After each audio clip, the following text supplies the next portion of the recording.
ನಮಸ್ತೆ ವೀಕ್ಷಕರೇ, ಉಷಾ ಸವಿರುಚಿಗೆ ಸ್ವಾಗತ. ಇವತ್ತಿನ ರೆಸಿಪಿ ತುಂಬಾ ಸ್ಪೆಷಲ್ ಅಂತ ಹೇಳ್ಬೋದು. ಮಂಗಳೂರು ಸೌತೆಕಾಯಿನ ಕಡುಬು ತುಂಬಾ ರುಚಿಯಾಗಿರುತ್ತೆ. ಮಾಡೋದು ಕೂಡ ಅಷ್ಟೇ ಸುಲಭ. ಬರೀ 20 ನಿಮಿಷ ಇದ್ದರೆ ಸಾಕು, ರುಚಿಯಾದಂತಹ ಮಂಗಳೂರು ಸೌತೆಕಾಯಿ ಕಡುಬು ತಯಾರಾಗುತ್ತೆ. ಇದನ್ನು ನಾರ್ಮಲಿ ಹಬ್ಬಗಳಲ್ಲಿ ಮಾಡ್ತಾರೆ, ಆದರೆ ಮಾಮೂಲಿ ಟೈಮ್ನಲ್ಲೂ ನೀವು ಬ್ರೇಕ್ಫಾಸ್ಟಿಗೆ ಇದನ್ನು ಮಾಡ್ಕೊಂಡು ತಿಂದರೆ ತುಂಬಾ ರುಚಿಯಾಗಿರುತ್ತೆ.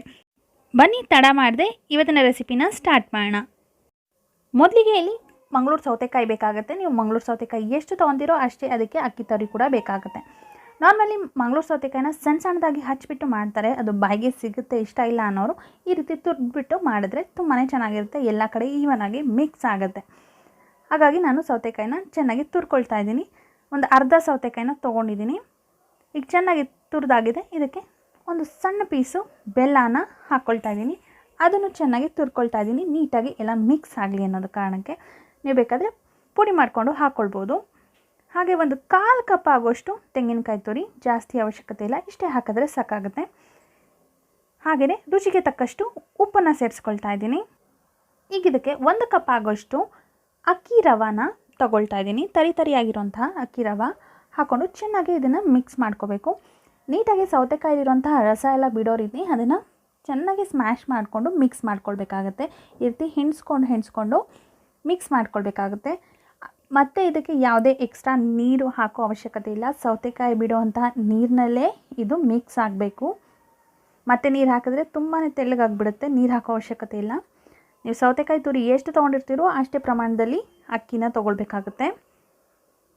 ಇದನ್ನು ಚೆನ್ನಾಗಿ ಮಿಕ್ಸ್ ಮಾಡಿ ಒಂದು 5 ನಿಮಿಷ ನೆನೆಯೋಕ್ಕೆ ಬಿಟ್ಟರೆ ಸಾಕು. ತುಂಬ ಹೊತ್ತು ನೆನೆಸೋ ಅವಶ್ಯಕತೆಯೂ ಕೂಡ ಇಲ್ಲ ಇದಕ್ಕೆ. ಇದು ನೆನೆಯೋ ಟೈಮ್ನಲ್ಲೇ ಇಡ್ಲಿ ಬಾಣಲಿನ ಇಟ್ಕೊಂಡು ಬಿಡೋಣ. ಅದು ನೀರು ಬಿಸಿ ಆಗೋಷ್ಟರಲ್ಲಿ ಅದು ನೆಂದು ರೆಡಿ ಆಗಿರುತ್ತೆ. ಈಗ ಇಡ್ಲಿ ಬಾಣಲಿನ ಬಿಸಿ ಆಗೋದಕ್ಕೆ ಇಟ್ಟಿದ್ದೀನಿ. ನಾವೀಗ ಕಡುಬನ್ನ ಮಾಡ್ಕೊಳ್ಳೋಣ. ನಾವು ಮಾಮೂಲಿ ಇಡ್ಲಿ ಪ್ಲೇಟ್ನಲ್ಲಿ ಕೂಡ ಸ್ವಲ್ಪ ಎಣ್ಣೆ ಹಚ್ಬಿಟ್ಟು ಇದನ್ನು ಇಟ್ಬಿಟ್ಟು ಮಾಡ್ಬೋದು. ಈಗ ನಾನಿಲ್ಲಿ ಅರಿಶಿಣ ಎಲೆ ಇದೆ, ಅದರಿಂದ ಮಾಡ್ತಾಯಿದ್ದೀನಿ. ಅದ್ರ ಫ್ಲೇವರು ಕೂಡ ಇದಕ್ಕೆ ಬಿಟ್ಕೊಂಡು ತುಂಬಾ ಟೇಸ್ಟಿಯಾಗುತ್ತೆ. ಈ ರೀತಿ ಒಂದು ಎಲೆನ 2 ಭಾಗವಾಗಿ ಕಟ್ ಮಾಡಿ ಇಟ್ಕೊಂಡಿದ್ದೀನಿ. ಅದ್ರ ಮಧ್ಯೆ ನಾವು ಮಾಡಿಟ್ಟಿರುವಂತಹ ಕಡುಬಿನ ಮಿಕ್ಸ್ಚರ್ನ ಹಾಕ್ಕೊಳ್ಳೋಣ. ಚೆನ್ನಾಗಿ ಹಾಕ್ಕೊಂಡು ಇದನ್ನು ಈ ಎಲೆಯಲ್ಲಿ ಸುತ್ತಬಿಟ್ಟು ಬೇಯೋದಕ್ಕೆ ಇಡ್ತೀನಿ. ಅರಿಶಿಣ ಎಲೆ ಇಲ್ಲ ಅಂದರೆ ಬಾಳೆ ಎಲೆಯಲ್ಲಿ ಕೂಡ ಇದನ್ನು ಮಾಡ್ಕೊಳ್ಬೋದು. ಬಾಳೆ ಎಲೆನೂ ಇಲ್ಲ ಅಂತಂದರೆ ಮಾಮೂಲಿ ಇಡ್ಲಿ ಬಾಣಲಿನಲ್ಲಿ ಇಡ್ಲಿ ಹೇಗೆ ಮಾಡ್ತೀರೋ ಅದೇ ರೀತಿಯಲ್ಲಿ ಇಡ್ಲಿ ಪ್ಲೇಟಿಗೆ ಸ್ವಲ್ಪ ಎಣ್ಣೆ ಹಚ್ಚಿಬಿಟ್ಟು ನೀವು ಸ್ಟೀಮ್ ಮಾಡ್ಬೋದು.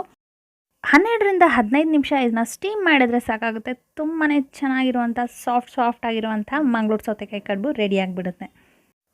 ಸ್ವಲ್ಪ ಹಿಟ್ಟನ್ನು ಇಡ್ಲಿ ಪ್ಲೇಟ್ನಲ್ಲಿ ಕೂಡ ಹಾಕಿಟ್ಟಿದ್ದೀನಿ. ಈಗ ಇದನ್ನು ಒಂದು 12ರಿಂದ 15 ನಿಮಿಷ ಸ್ಟೀಮ್ ಮಾಡಬೇಕಾಗುತ್ತೆ. ನೀವು ನಾರ್ಮಲ್ ಇಡ್ಲಿ ಬಾಣಲಿಯಲ್ಲಿ ಕೂಡ ಇಡ್ಲಿಗಳ ರೀತಿ ಇದನ್ನು ಸ್ಟೀಮ್ ಮಾಡ್ಕೊಳ್ಬೋದು. ಈಗ ಇದನ್ನು ಬೇಯೋದಕ್ಕೆ ಬಿಟ್ಬಿಡೋಣ. ಚೆನ್ನಾಗಿ ಒಂದು 15 ನಿಮಿಷ ಕುಕ್ ಆದ ನಂತರ ಇದನ್ನು ಓಪನ್ ಮಾಡಿ ನೋಡೋಣ ಹೇಗಾಗಿದೆ ಅಂತ. 15 ನಿಮಿಷ ಇದು ಇಡ್ಲಿ ಪಾತ್ರೆಯಲ್ಲಿ ಬೆಂದು ತಣ್ಣಗಾಗಿದೆ ನೋಡಿ. ಈಗ ಮುಟ್ಟಿದ್ರೆ ಕೈಗೆ ಅಂತ ಎಲ್ಲ ಚೆನ್ನಾಗಿ ಪರ್ಫೆಕ್ಟಾಗಿ ಬೆಂದಿದೆ. ತುಂಬಾ ಸಾಫ್ಟಾಗಿರುತ್ತೆ, ತುಂಬ ಟೇಸ್ಟಿಯಾಗಿರುತ್ತೆ. ಇದಕ್ಕೆ ಜಾಸ್ತಿ ಸಮಯನೂ ಬೇಡ, ಮ್ಯಾಕ್ಸಿಮಮ್ ಒಂದು 20 ನಿಮಿಷ ಇದ್ದರೆ ಸಾಕಾಗುತ್ತೆ. ಫಟಾಫಟ್ ಅಂತ ತಯಾರಾಗುತ್ತೆ ನಮ್ಮ ಸೌತೆಕಾಯಿ ಕಡುಬು. ರುಚಿಯಲ್ಲೂ ಕೂಡ ತುಂಬಾ ಚೆನ್ನಾಗಿರುತ್ತೆ. ಇದನ್ನು ಮೊಗೆಕಾಯಿ ಕಡುಬು ಅಂತ ಕೂಡ ಹೇಳ್ತಾರೆ. ಇದನ್ನು ನಾರ್ಮಲಿ ಹಬ್ಬಗಳಲ್ಲಿ ಮಾಡ್ತಾರೆ, ಆದರೆ ನಾವು ಇದನ್ನು ಬ್ರೇಕ್ಫಾಸ್ಟ್ಗೂ ಮಾಡ್ಕೊಂಡು ತಿನ್ಬೋದು. ಅತಿ ಸುಲಭದಲ್ಲಿ ಮಾಡ್ಬೋದಾದಂತಹ ರೆಸಿಪಿ.